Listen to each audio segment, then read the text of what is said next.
If you're not willing to lose money, then don't start dropshipping and don't start any business. All right, let's get right into this video. No fluff.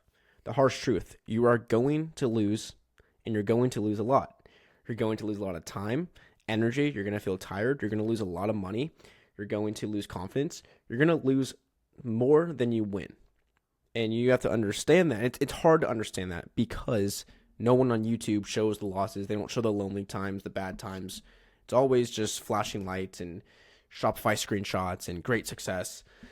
Great, about to use my Borat voice for great success. But no one talks about the losses. And it's just like baseball. You're going to fail more than you succeed. But when you succeed, those are massive wins. And you only need one, really only one of those to never work again. And literally. So, okay.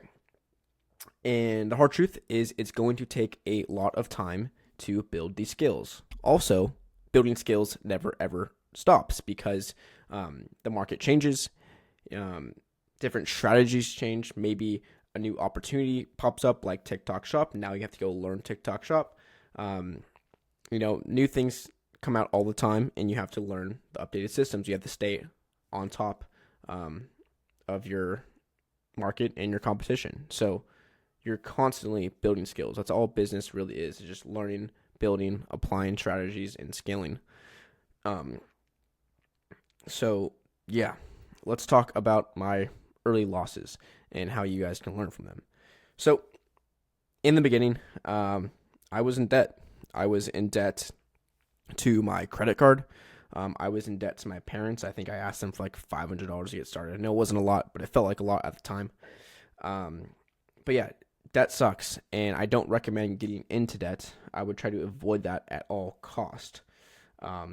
And the way you can do that is to have some sort of side hustle or even a job. I used to work at a restaurant.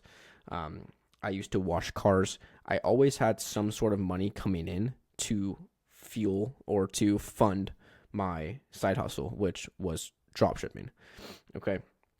And during this, I was in this process of making money, testing products, having no success with products, and it was a cycle of no success for over and over and over and over again. And there was literally no signs of success. Like all my product tests were unprofitable. I didn't know what I was doing. I didn't really have any guidance.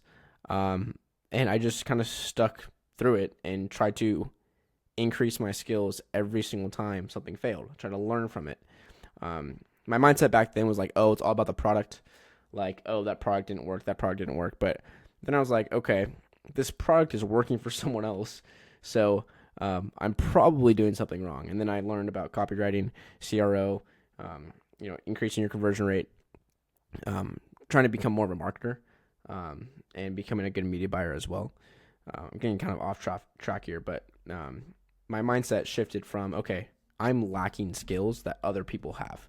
And that's kind of that was kind of a big mindset shift for me to start becoming more of a learner and listening and learning from other people.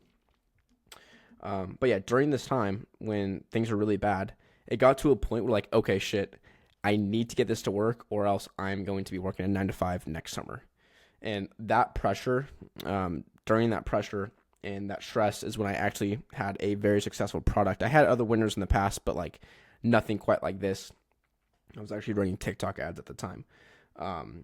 And this product really, really changed my life. And it was like that summer, a couple months away from summer, a couple months before summer, senior year of college, we're like, okay, if I don't get this to work, I'm going to be working a 9-to-5 job. And I really think it was the pressure in that time that made me get this product to work. So yeah, pressure makes diamonds. And sometimes you have to get to a point where things suck and reality starts to hit you. And that's kind of where you start to work the hardest. And really, I just get the job done, I guess.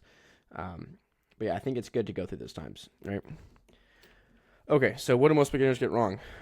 So most beginners don't start, they don't try, or they don't try. It's usually both. And when I say people don't start, making a Shopify account is not starting. You need to test at least 10 products, get 10 products under your belt. that is considered a start.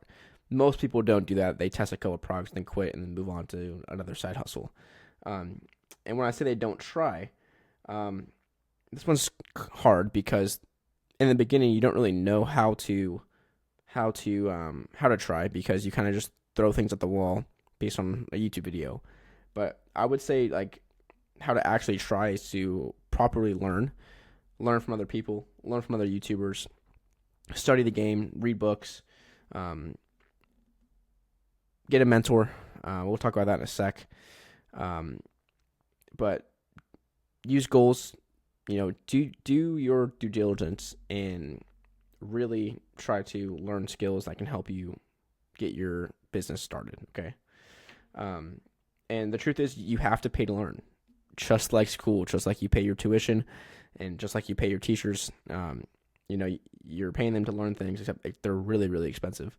But you have to pay to learn. So buy books, buy courses, buy mentorships, pay for one-on-one calls. That's the fastest way to learn. And that's what I did.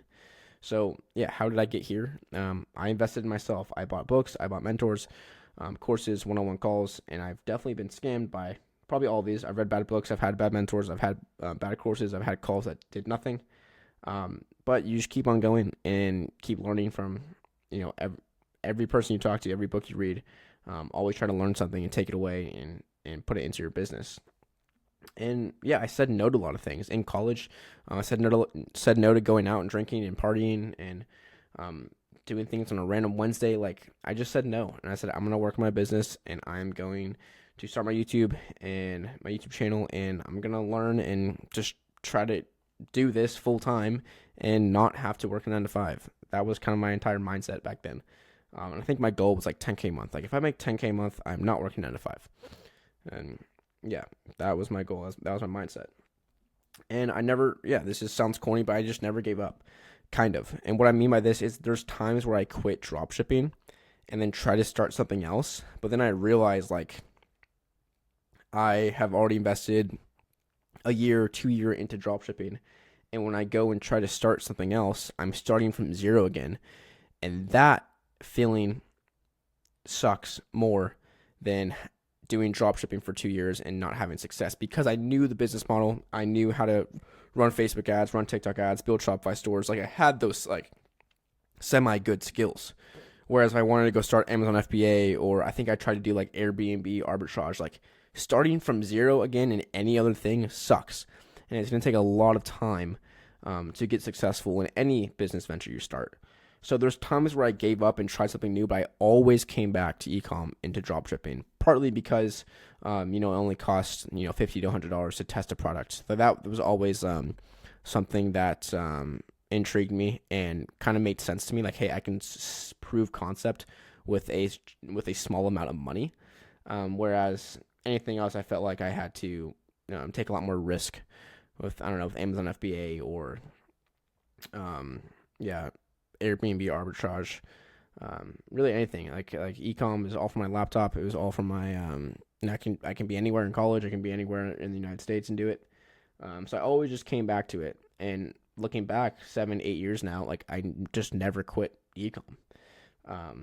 So yeah, that's it for this video. I'll be posting 2 times a week. Yeah. All right, that's it. I hope you guys can take away some good points from this video and apply it into your own journey. All right, guys. Peace.